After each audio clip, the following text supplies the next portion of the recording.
안녕하세요. 지난 시간에 이어서 오늘은 구약 개관 잠언을 함께 배워보겠습니다. 오늘은 잠언의 구성과 내용을 살펴보겠습니다. 시편이 모음집으로서 그 형식적인 구성 자체가 크게 의미가 없다라는 말씀을 드렸었어요. 그런데 잠언은 사실 그것 이상으로 이 형식적인 구성이 큰 의미는 없습니다.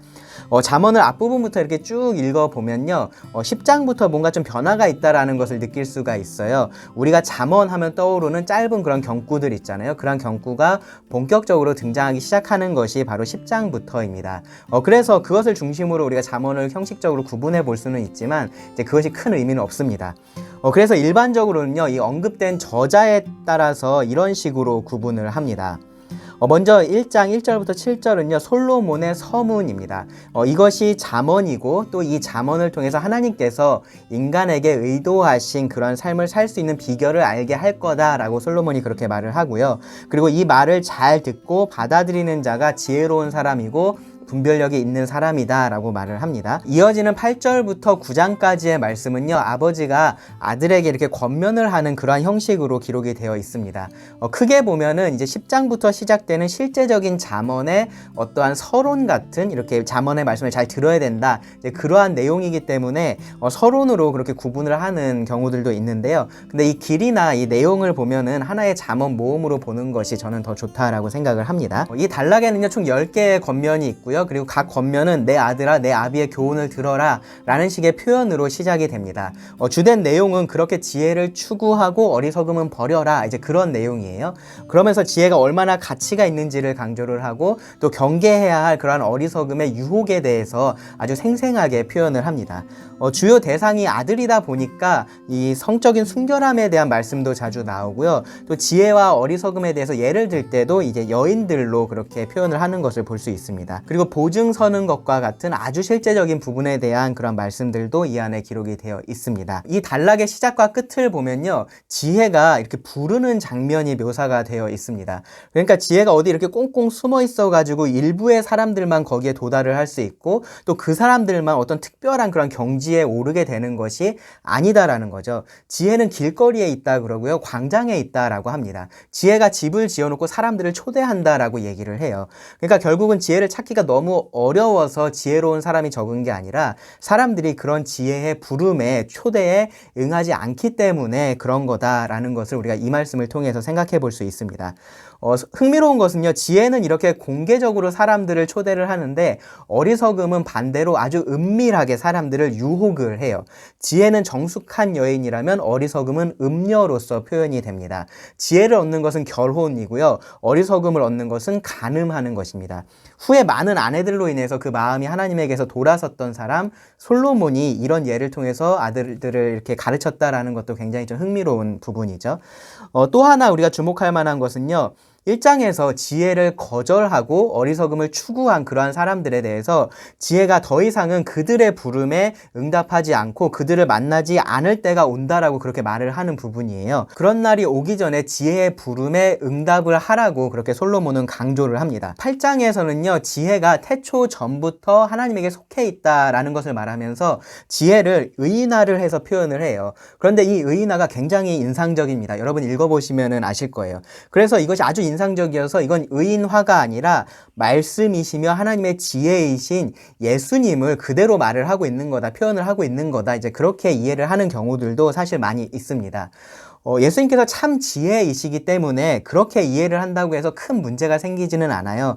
그런데 이 8장의 본문 자체를 봤을 때는 이 지혜가 본질적으로 하나님에게 속해 있다라는 것을 말하려고 이 지혜를 의인화해서 그렇게 설명하고 있다고 보는 것이 더 맞을 것 같습니다. 지혜는 사람이 만들어낸 것이 아니라 하나님에게 속한 것이고 하나님께서 우리에게 주시는 것이다라는 거죠. 그래서 하나님을 경외하는 것과 지혜가 떼놓을 수가 없는 관계에 있습니다. 솔로몬의 첫 번째 잠언 모음집의 핵심은 이렇게 정리를 할 수 있을 것 같아요. 8장 17절을 보시면 나를 사랑하는 자들이 나의 사랑을 입으며 나를 간절히 찾는 자가 나를 만날 것이라.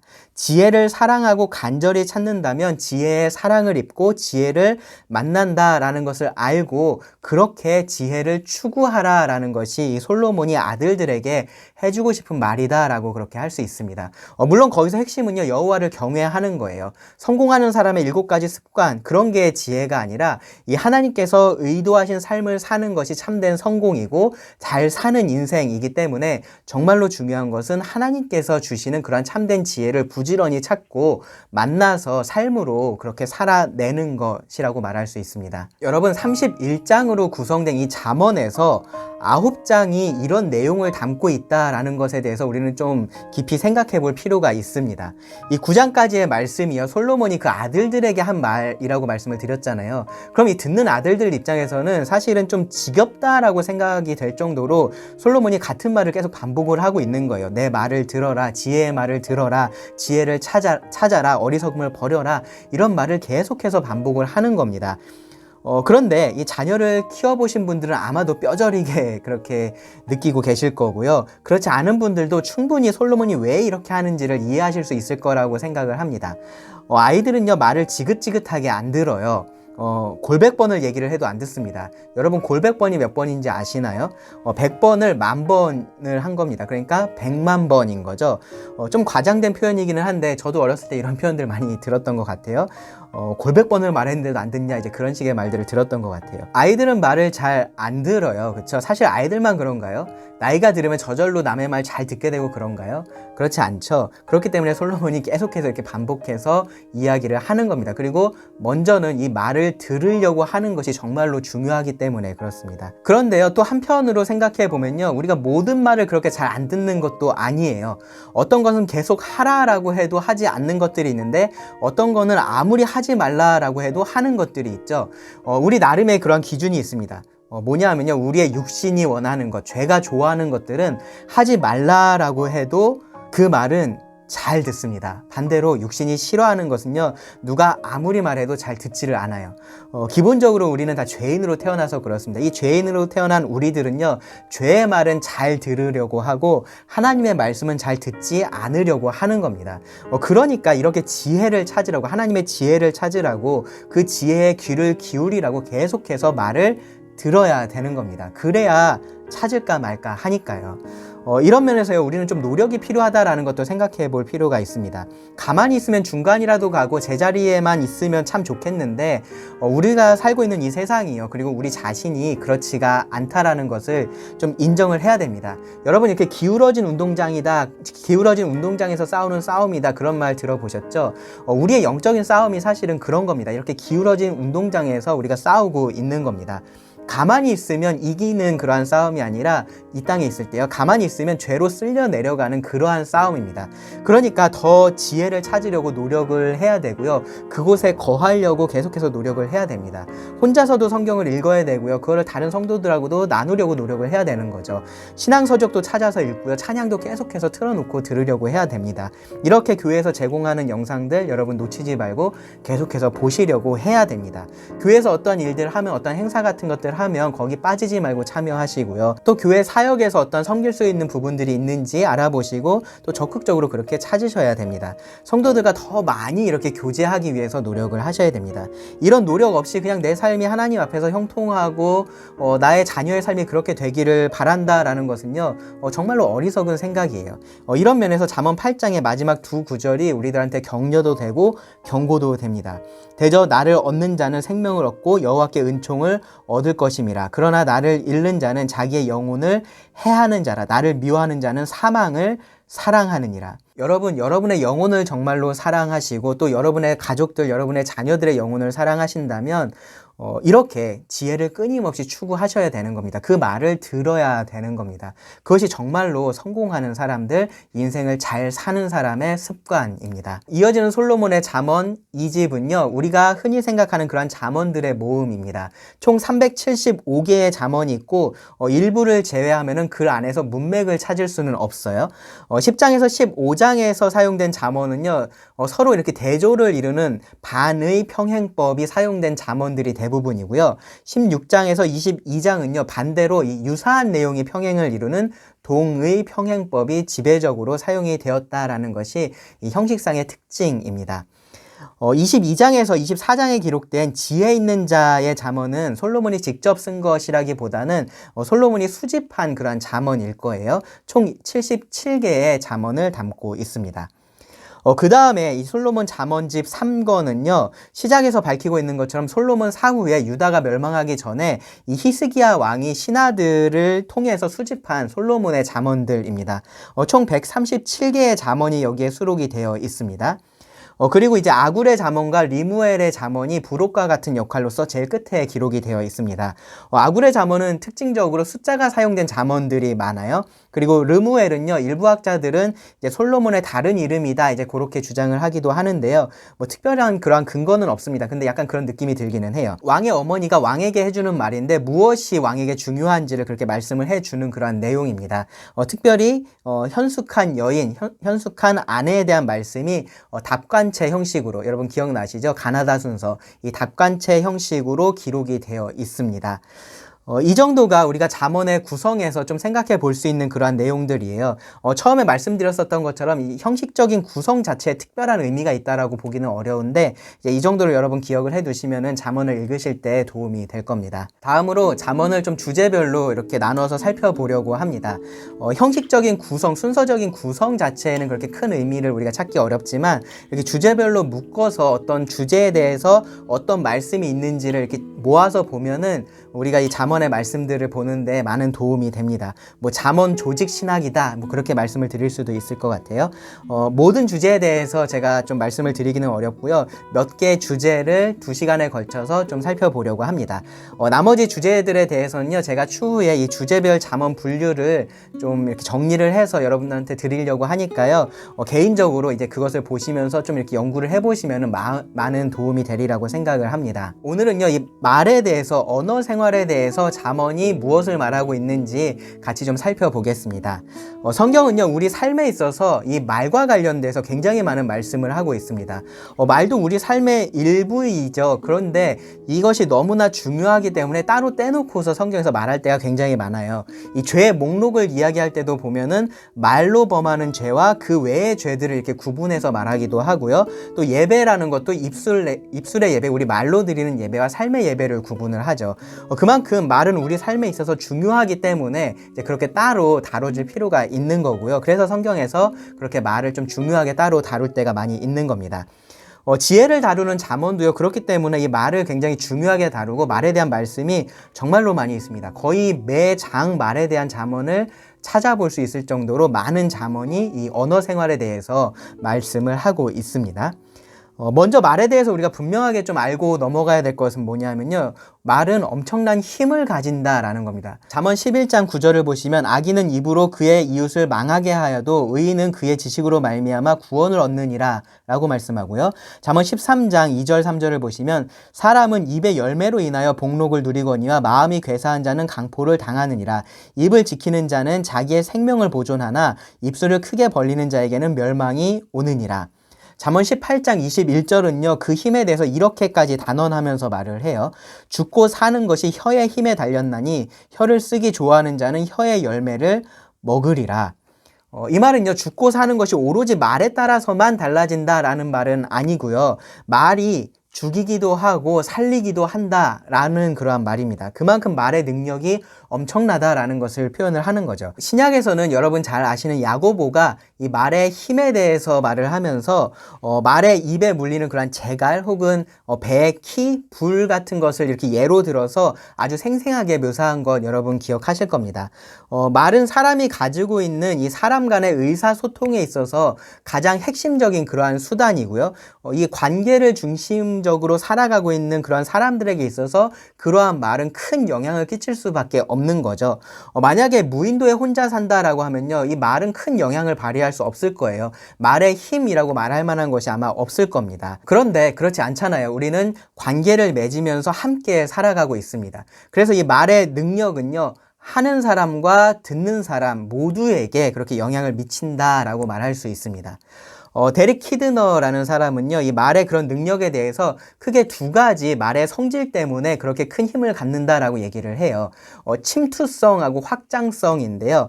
먼저 중요한 것이 이 침투성입니다. 잠언 12장 18절을 보시면은 칼로 찌름같이 함부로 말하는 자가 있거니와 지혜로운 자의 혀는 양약과 같으니라 라고 말씀을 해요. 여기서는요, 이 함부로 하는 말하고요, 지혜롭게 하는 말을 대조를 하고 있죠. 하나는 칼과 같고 하나는 양약과 같다라고 말을 합니다. 하나는 남을 해하는 거고요, 하나는 남을 치료하는 거죠. 그런데 공통점이 있어요. 어떤 말이든지 둘 다 사람 안에 깊숙이 들어가서 영향을 미친다라는 거죠. 그것이 칼이 됐든 약이 됐든 사람 안에 깊숙이 들어가서 영향을 미친다라는 겁니다. 나쁜 말은 나쁜 말대로, 좋은 말은 좋은 말대로 사람 깊숙이 침투해서 영향을 미칩니다. 별것 아닌 말 한마디 때문에 하루가 기분 좋기도 하고 반대로 하루가 우울해지기도 하죠. 여러분들 잘 아실지 모르겠지만 이 설교를 준비하는 사람들은요, 정말로 최선을 다해서 준비를 합니다. 준비만 최선을 다하는 게 아니라 실제로 그 설교를 할 때, 전달할 때 그 시간에도 최선을 다해요. 이 성령님을 의지해서 우리가 그렇게 말씀을 전한다라고 하는데, 이제 그것은요, 가만히 있다가 그냥 생각나는 대로 말하는 그런 게 아니라요, 성령님의 조명하심을 구하면서 내가 할 수 있는 최선을 다하고 또 그 결과로 역사하실 성령님을 의지하는 것을 말합니다. 그렇기 때문에 우리가 할 수 있는 모든 에너지를 쏟아서 이 말씀을 준비를 합니다. 그리고요, 그러다 보니까요, 이 설교자들은요, 그렇게 설교 시간이 끝나고 나서는요, 그 후에 찾아오는 이 크고 작은 어떠한 우울감 같은 것이 있어요. 이제 그럴 때 듣는 한마디는요, 정말로 침투력이 최상입니다. 더도 아니고 딱 한 사람만 이 말씀을 통해서 뭐 격려를 받았다라고 그렇게 말을 하거나, 아니면은 뭐 그것을 통해서 이런저런 어떤 생각들을 하게 됐다, 이제 그런 얘기들을 듣게 되면요, 모든 그 동안의 수고가 다 보상받는 것 같은 그런 느낌을 받아요.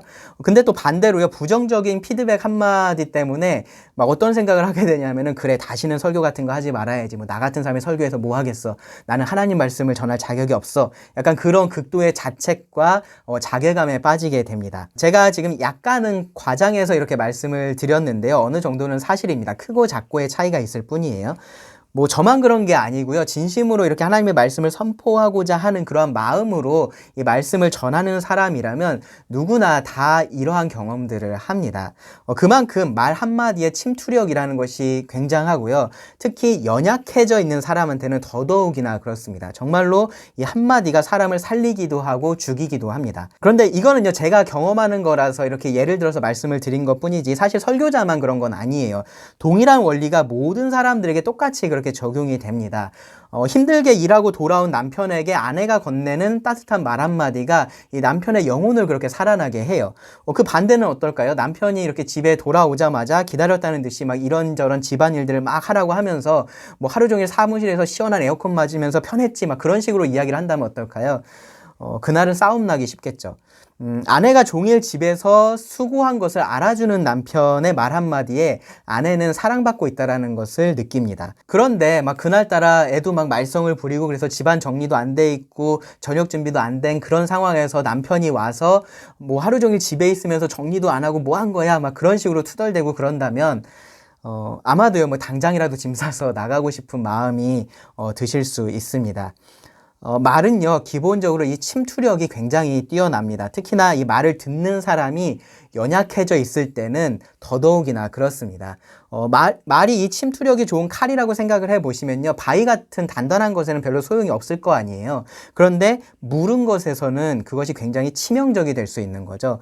그래서요, 우리는요, 말을 하기 전에요, 먼저 이 말은 침투력이 강하다라는 것을 생각할 필요가 있습니다. 다음은 확장성입니다. 확장성.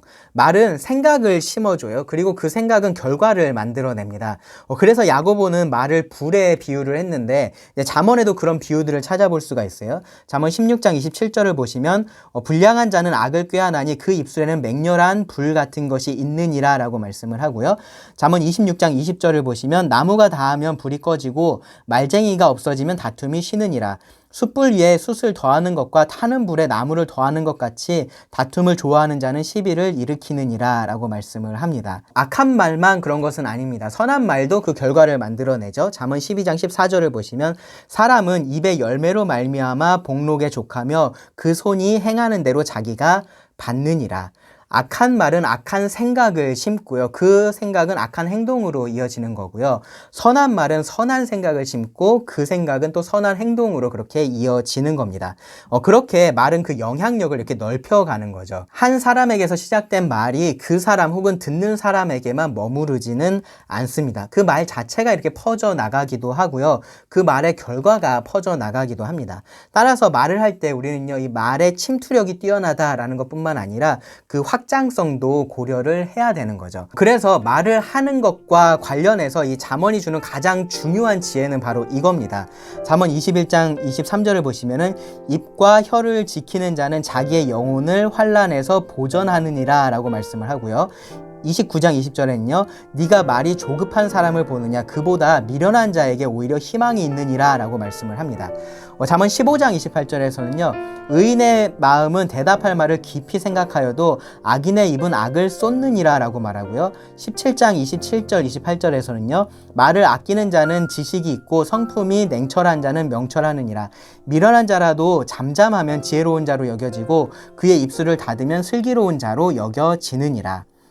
기본적으로 그래서 어떻게 하라라는 거예요. 말을 좀 아끼라는 거죠. 필요한 말을 하지 말아야 된다라는 얘기를 하는 게 아니라 조급해하지 말고 신중하게 말을 해야 된다라는 겁니다. 말을 칼이라고 생각하면 더 와닿으실 거예요. 칼을 별것 아닌 걸로 생각을 하고 그냥 이걸 맘대로 휘두르면 한두 번은 괜찮을 수 있는데 결국에는 그 칼 때문에 상처를 입게 되겠죠. 칼이 아니라 더 위험한 도구일수록 한 번의 실수가 정말로 돌이킬 수 없는 그런 결과를 가져올 수 있습니다. 말은요, 그 결과를 우리가 가늠하기 어렵습니다. 왜냐하면 그 침투력과 확장성 때문에 그래요. 그렇기 때문에 이 말을 많이 하는 사람이 말을 잘하는 사람이 아니에요. 말을 신중하게 하는 사람이 말을 잘하는 사람입니다. 시편 기자는 그래서 이런 기도를 했죠. 여호와여 내 입에 파수꾼을 세우시고 내 입술의 문을 지키소서. 아마 매일 아침 우리가 이런 기도를 해야 될 겁니다. 이러면서 하루를 시작해야 될 거예요. 특히나 요즘에는 글로도 우리가 의사소통을 많이 하잖아요. 그러니까 손가락에도 파수꾼 한 명을 더 세워주십시오. 그렇게 우리가 기도를 해야 됩니다. 말은 어쩌면 스마트폰하고도 같아요. 많이 쓴다고 좋은 게 아닌 거죠. 잘 써야지 좋은 겁니다. 말이 많으면 실수가 많은 것도 사실인데요. 그렇다고 말이 적은 사람이라고 실수가 없는 것도 아닙니다. 오히려 말은 적게 하는데 막 입만 열면은 악한 말들을 쏟아내고 그런 사람들도 있잖아요. 결국에 중요한 것은요. 얼마나 많은 말을 하느냐가 아니라요. 얼마나 신중하게 말을 하느냐입니다. 할 말과 하지 않을 말을 구별하는 그러한 지혜가 필요한 겁니다. 그래서 잠언에서는요, 이 해야 할 말과 하지 말아야 할 말에 대해서도 교훈을 줍니다. 먼저 우리는요, 거짓을 버리고요, 진실을 말해야 돼요. 거짓말은 하지 말아야 될 말이고, 진실은 우리가 해야 할 말입니다. 잠언 12장 19절에 보시면은 진실한 입술은 영원히 보존되거니와 거짓 혀는 잠시 동안만 있을 뿐이니라. 22절에서는요, 거짓 입술은 여호와께 미움을 받아도 진실하게 행하는 자는 그의 기뻐하심을 받느니라. 하나님은 진리의 아버지이시잖아요. 그렇기 때문에 우리도 진실을 말하고 그렇게 행하기를 원하십니다. 나의 유익을 위해서 혹은 남을 해하려고 거짓을 말하는 것은요. 잠시의 효과는 있을지도 모르지만 궁극적으로는 어떠한 유익도 없다라는 것을 우리가 알아야 되는 거죠.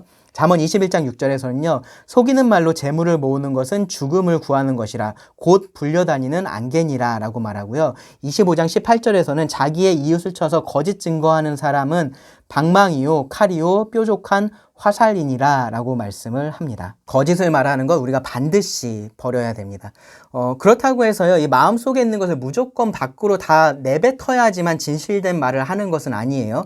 말을 아끼고 신중해야 된다라는 것은요, 그런 마음속에 있는 것을 잘 정제해서 말해야 된다 라는 의미도 있고요. 때로는 아예 말을 하지 말아야 될 때도 있다라는 것을 의미를 해요. 어느 날 여러분 생각해 보세요. 어느 날 어느 형제나 자매가 여러분한테 와서 갑자기 저는 당신을 향해서 음욕을 품었습니다. 만약에 그렇게 자백을 했다라고 여러분 생각해 보세요.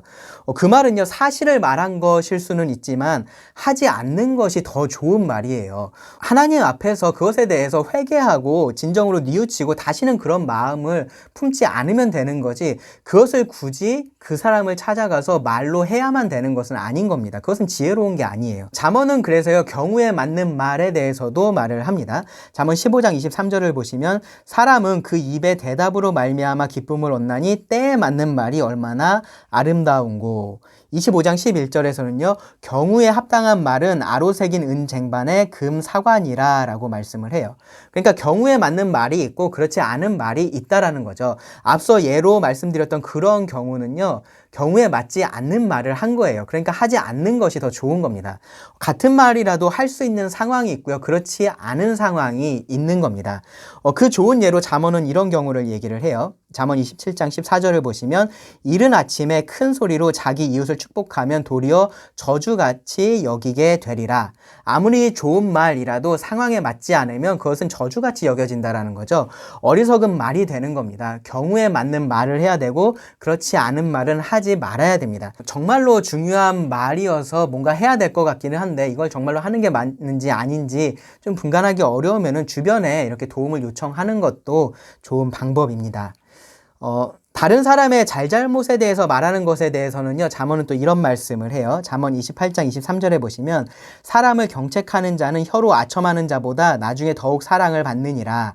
29장 5절에서는요, 이웃에게 아첨하는 것은 그의 발 앞에 그물을 치는 것이니라.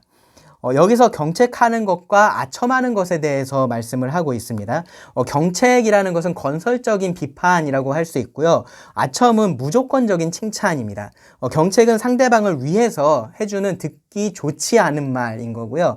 아첨은요, 상대방이 듣기는 좋지만 그 사람을 위하지 않는, 혹은 그렇다고는 아무 상관없이 나의 유익을 위해서 하는 그러한 말들입니다. 그래서 여기 28장 23절은요, 경책하는 사람이 나중에 더욱 사랑을 받는다라고 얘기를 해요. 나에 대해서 부정적인 말을 하는 사람을 내가 좋아하기는 사실 쉽지 않죠. 하지만 시간이 지나고 이성적으로 판단을 할 수 있게 되었을 때에는요, 진정으로 나를 사랑해서 그러한 부정적인 말을 해주는 사람을 더 사랑할 수 있게 된다라는 거죠. 반대로 아첨하는 것은요, 그 앞에 그물을 치는 것이라고 얘기를 해요. 처음에는 듣기 좋을 수 있는데 결국은 멸망으로 이끌게 되는 겁니다. 나에 대해서 좋은 말을 해주는 사람이 있다라는 것은 좋은 일입니다. 하지만 그 좋은 말로 나를 속이려고 하고 진실을 가리고 있다면 그 말은 더 이상 좋은 말은 아닌 거예요. 잘하고 있지 않은데 그냥 잘한다 그렇게만 하는 것은요, 나를 성장할 수도 없게 만들고요, 결국은 내 삶 자체를 그렇게 망쳐버릴 수 있는 겁니다. 내가 높은 위치에 있지 않는 한 나에게서 무언가를 얻어내려고 그렇게 아첨하는 사람은 많지 않을 수 있어요. 그런데 이런 경우들은 많아요. 그냥 편한 관계가 되려고, 불편한 관계가 되고 싶지 않아서 좋은 말만 그렇게 하게 되는 경우들이 있습니다. 그런 말만을 우리가 진실이라고 생각하지 말아야 한다라는 것을 우리가 이런 잠언을 통해서도 또 배울 수가 있습니다. 또 혹시 내가 그런 말만 하고 있다면 그것이 정말로 상대방을 내가 사랑하는 모습이 아니다라는 것도 좀 생각해 볼 필요가 있는 것 같습니다. 또 하나 이런 면에서 우리가 좀 생각해 볼 만한 잠언이 있는데요. 잠언 17장 10절입니다. 한마디 말로 총명한 자에게 충고하는 것이 매 100대로 미련한 자를 때리는 것보다 더욱 깊이 박히느니라 라고 말씀을 해요. 사랑의 충고를 잘 받아들일 수 있는 것 또한 지혜입니다. 나에 대한 부정적인 말을 아무렇지 않게 그렇게 듣는 것은 사실 쉽지는 않아요. 그런데 사랑으로 하는 말들에 대해서 잘 들으려고 하는 그러한 태도가 필요합니다. 그럴 때 우리는요, 서로를 이 죄로부터 이렇게 보호를 할 수 있고 또 영적으로 자랄 수 있게 서로 도울 수가 있는 거예요. 들으려고 하는 사람에게 충고를 하는 것은요, 그렇지 않은 사람에게 하는 것보다 훨씬 더 쉬운 일이기 때문에 그렇습니다. 그러니까 우리는요, 이러한 충고를 들으려고 하는 사람이 돼야 되고요, 또 그럴 때 이러한 충고를 해줄 수 있는 사람이 돼야 되는 거죠. 그런데 여기서 조금은 반대되는 것 같은 잠언 말씀도 있어요. 바로 그 앞절인데요. 잠언 17장 9절인데요. 뭐라고 말씀을 하냐 하면은 허물을 덮어주는 자는 사랑을 구하는 자요, 그것을 거듭 말하는 자는 친한 벗을 이간하는 자니라 라고 말씀을 해요. 이 말씀은요, 허물을 말하는 것보다 이렇게 덮어주는 것이 필요하다라고 말씀을 해요. 하지만 앞서서 언급했었던 그런 상황하고는 좀 분위기가 다르다라는 걸 여러분도 느끼실 수 있을 거예요. 일단 허물을 덮어준다라는 것은요, 이 잘못에 대해서 전혀 말하지 말아야 된다라는 것을 의미하지는 않습니다. 어떤 허물을 필요 이상으로 들춰내는 것을 여기서 말을 하고 있는 거예요.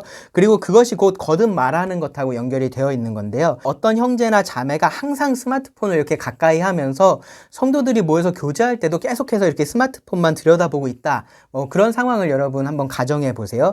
그럴 때 정말로 그 성도를 사랑해서 그렇게 하는 것이 옳지 않다라고 말해주는 것은 당연히 필요합니다. 그런데 이제 그런 얘기를 사람들이 다 모여있는 데서 갑자기 일어나가지고 정색을 하면서 너 스마트폰 좀 그만해. 그럴 거면 그냥 집에 가. 만약에 그런 식으로 말을 한다면 그거는요, 필요한 말을 하기는 한 건데 그 허물을 덮어주지는 못한 거예요. 때로 우리는요, 어떤 정의감이나 도덕심에 이렇게 불타오를 때가 있어요.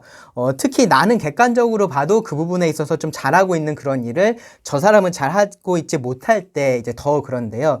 또 그것이 성경에서 정확하게 말하고 있는 부분이면은 또 더 힘을 얻어요. 남편을 존경하는 부분이나 아내를 사랑하는 거나 뭐 그런 것들인 거죠. 그럴 때 우리는요, 그것을 좀 바로잡아주고 싶은 그러한 마음이 이 속에서 일어납니다. 그럴 때요, 여러분, 이 잠언들을 좀 생각을 해 보셔야 돼요.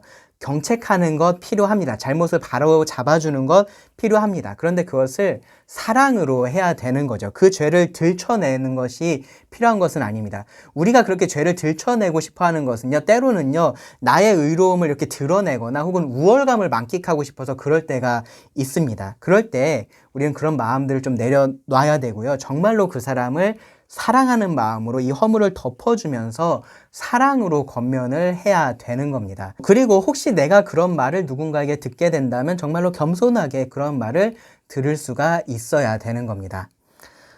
추가로 잠언에서 하지 말라고 하는 말이 몇 가지가 있어요. 잠언 11장 13절을 보시면 두루 다니며 한담하는 자는 남의 비밀을 누설하나 마음이 신실한 자는 그런 것을 숨기느니라 라고 말씀하죠. 여기서는요, 남의 말을 하는 것, 특히 이 비밀을 누설하는 것을 하지 말라고 얘기를 해요. 이상하게 비밀은 알고 나면 더 얘기하고 싶어지죠. 근데 그러지 말고 비밀이라는 것은 항상 나에게서 끝나는 거다라는 생각을 여러분 가지셔야 됩니다. 잠언 18장 13절은요, 사연을 듣기 전에 대답하는 자는 미련하여 욕을 당하느니라 라고 말씀을 해요. 사연을 다 듣기 전에, 어떤 상황을 다 알기 전에 대답하는 것을 조심하라라는 거예요. 아마 경험적으로 많은 분들이 알고 계실 거예요. 이 똑같은 상황을 사람마다 다르게 보고 다르게 말을 합니다. 객관적인 사실이라는 것은요, 사실 없어요. 그래서 관점에 따라서 그것들이 달라집니다. 그렇기 때문에 특별히 어떠한 분쟁이 있는 일이거나 뭐 갈등이 있는 그러한 사이에 내가 끼어 있을 때는요, 양쪽의 말을 다 들어보고 말을 하는 것이 정말로 필요합니다. 잠언 27장 2절은 보시면요, 타인이 너를 칭찬하게 하고 내 입으로는 하지 말며 외인이 너를 칭찬하게 하고 내 입술로는 하지 말지니라 라고 말씀을 합니다. 이 말은 남이 나를 칭찬하게 만들어야 된다, 뭐 남의 칭찬을 들어야 된다, 이제 그런 의미가 아니라 이제 스스로를 높여서 칭찬하려고 하지 말라라는 말입니다. 정말로 잘하는 것이 있으면요, 내가 그렇게 원하지 않아도 남들이 칭찬을 하게 될 거다라는 그런 말이에요. 굳이 자기 입으로 칭찬하지 말라라는 겁니다. 이런 것들이요, 잠언에서 말하는 해야 할 말과 하지 말아야 할 말입니다. 그런데 사실 그것 이상으로요, 이 말과 관련해서 중요한 것이 있어요. 말을 하는 것보다 듣는 것이 중요하다라는 사실입니다. 잠언 전체를 통해서 이 말에 대해서 계속해서 반복하고 가장 많이 강조하는 것이 사실 이거예요. 말을 들어야 된다라는 거죠. 들어야 된다. 그런데 여기서도요, 이 들어야 할 말과 그렇지 않은 말이 있습니다. 당연히 들어야 할 말이라는 것은요, 지혜의 말이에요. 잠언 9장까지의 말씀이 거의 계속해서 이 말씀이다라고 처음에 말씀을 드렸었잖아요. 지혜를 찾고 계속해서 그 지혜의 말을 들어야 됩니다. 잠언 19장 20절은요, 너는 권고를 들으며 훈계를 받으라. 그리하면 네가 필경은 지혜롭게 되리라 라고 말씀을 하고요. 잠언 19장 27절은 내 아들아, 지식의 말씀에서 떠나게 하는 교훈을 듣지 말지니라 라고 말씀을 합니다. 성경에서 듣는다라는 것은 여러 단계를 의미를 해요. 이 귀로 말을 듣는 것, 그리고 그렇게 들은 말을 이 마음에 새기는 것, 또 그렇게 새긴 말을 삶에서 순종하는 것, 이제 그렇게 세 단계를 말을 하는데요. 잠언은요, 이 세 가지 다를 강조를 합니다. 올바른 지식은 올바른 동기를 만들어내고 그 올바른 동기가 결국은 올바른 삶을 만드는 거죠. 물론 이 모든 단계는요, 자동적으로 되지 않아요. 그러니까 올바른 지식만 있으면 저절로 올바른 동기가 생기고 그것이 저절로 올바른 삶으로 이어지고 그러지 않는다라는 겁니다. 따라서 우리는요, 이 모든 단계를 중요하다라고 생각을 해야 되고 노력을 기울여야 되는 겁니다. 반대로요, 듣지 말아야 할 말들이 있습니다. 잠언에서 자주 등장하는 표현에 따르면은 음녀의 말을 듣지 말아야 돼요. 잠언 22장 14절에 보면은 음녀의 입은 깊은 함정이라 여호와의 노를 당한 자는 거기서 빠지리라. 좀 더 확장해서는요, 하나님을 거역하는 이 세상의 말이라고도 할 수 있는데요. 이 말은요, 이 말은 우리 주변에 사실 도처에 널려 있어요. 우리가 들으려고 하지 않아도 우리에게 들려오는 말들입니다. 처음에는 그것을 거짓이라고 생각하고 우리가 듣지 않아요. 그런데 그 말을 계속해서 많이 듣게 되고 반복해서 듣게 되고 또 이 사람 저 사람에게서 듣게 되다 보면은 어느 순간 거짓이 진리처럼 그렇게 보이기 시작합니다. 그리고 결국은 그 생각에 따라서 우리가 움직이게 될 때가 있습니다. 세상의 말에 이러한 하나님의 지혜가 전혀 없다라는 그런 말씀을 드리는 게 아니에요. 아프면 여러분 병원에 가시고요. 아이들 학교에 보내시고 그렇게 하셔야 됩니다. 그런데 그 안에 있는 하나님을 대적하는 생각들에 대해서는 주의하고 있어야 된다라는 거죠. 그렇지 않으면은 어느 순간에 우리는 그 소리를 듣고 있게 되고요. 내 삶이 그것을 따라가게 됩니다. 말을 하는 것과 듣는 것은요, 우리가 뭐 기질적인 것이고 어느 정도 타고나는 것도 있기는 해요. 근데 사실은 우리가 훈련하고 계속해서 변화되어야 할 부분이다라고 우리가 생각을 해야 됩니다. 그러니까 난 원래 이런 사람이니까 이제 그런 생각들을 좀 내려놔야 되고요. 이러한 잠언의 말씀들을 통해서 우리가 하나님께서 우리들에게 주시는 그 지혜에 귀를 기울여야 됩니다. 우리가 해야 할 말, 하지 말아야 할 말, 또 들어야 할 말, 또 듣지 말아야 할 말, 그러한 것에 대해서 이 잠언을 통해서 여러분 지혜를 꼭 얻으시기를 바랍니다. 들어야 할 말을 더 많이 듣고요. 듣지 말아야 할 말을 덜 들으면요. 점점점 우리가 해야 할 말을 더 하게 되고요. 하지 말아야 할 말을 점점 덜 하게 될 겁니다. 그것이 잠언이 말에 대해서 우리들에게 주는 교훈입니다. 오늘 강의는 여기서 마치고요. 다음 시간에 잠언이 다루고 있는 다른 주제에 대해서 또 말씀을 나눠보겠습니다. 감사합니다.